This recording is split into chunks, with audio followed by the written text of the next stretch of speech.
ভারতের অরুণাচল প্রদেশে চলমান সাফ অনূর্ধ্ব-19 চ্যাম্পিয়নশিপের সেমিফাইনালে আগামীকাল মাঠে নামবে বাংলাদেশ দল। প্রতিপক্ষ হিসেবে থাকছে হিমালয়ের দেশ নেপাল। বাংলাদেশ সময় বিকাল 4টায় মাঠে করাবে ফাইনালে ওঠার এই লড়াইয়ের। বর্তমান চ্যাম্পিয়ন বাংলাদেশ 1 জয় ও 1 ড্র নিয়ে 4 পয়েন্ট নিয়ে এই গ্রুপ থেকে প্রথম দল হিসেবে সেমিফাইনালে পা রাখে। নেপাল 1 জয় ও 1 পরাজয় নিয়ে গ্রুপ বি থেকে রানার আপ হয়ে সেমিতে পৌঁছায়। ফাইনালে উঠতে প্রত্যয়ী বাংলাদেশ দলের কোচ ও অধিনায়ক। প্রতিপক্ষের শক্তি ও দুর্বলতা নিয়ে কাজ করেছে দল। দেশবাসীর কাছে দোয়া ও সমর্থন চেয়েছে উভয়েই।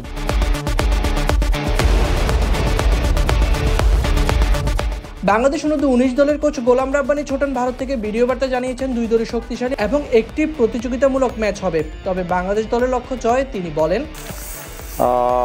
আল্লাহর রহমতে এবং দেশবাসীর দোয়ায় আমরা ভালোভাবে গ্রুপ স্টেজ শেষ করে আমরা সেমিফাইনালে এসেছি।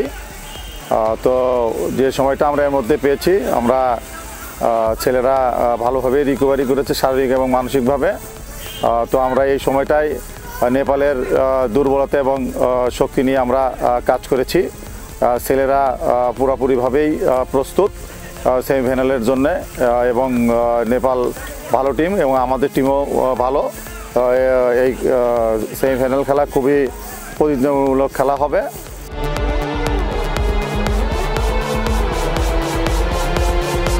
চলমান টুর্নামেন্টে বাংলাদেশ দলের অধিনায়ক নাজমুল হুদা ফয়সাল নিজের পারফরমেন্সে সকলের নজর কেড়েছেন।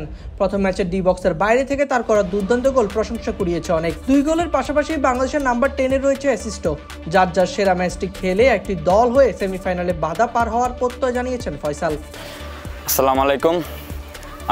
আলহামদুলিল্লাহ, আগামীকালকে আমাদের সেমিফাইনাল। তো আমাদের আজকে সেমিফাইনাল আগে লাস্ট প্র্যাকটিস সেশন হয়েছে।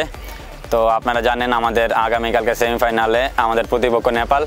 তো সবাই আমাদের জন্য দোয়া করবেন, কালকে যেন আমরা যার যার স্থান থেকে সবার সর্বোচ্চটা দিয়ে একটা টিম হয়ে, একটা পরিবার হয়ে, বাংলাদেশের হয়ে খেলে আমরা ফাইনালে পৌঁছাতে পারি।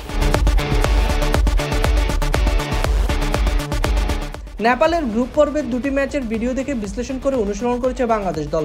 সাথে ছিল প্রতিপক্ষ থেকে বেশি বিশ্রামের সুযোগও। সবকিছু কাজে লাগিয়ে আবারও বাংলাদেশ পৌঁছতে চায় ফাইনালের মঞ্চে। বাংলাদেশ সেমিতে জিতলে ও দ্বিতীয় সেমিতে কোনো অঘটন না ঘটলে ফাইনালের প্রতিপক্ষ হিসেবে পেতে পারে চিরপ্রতিদ্বন্দ্বী ভারতকে।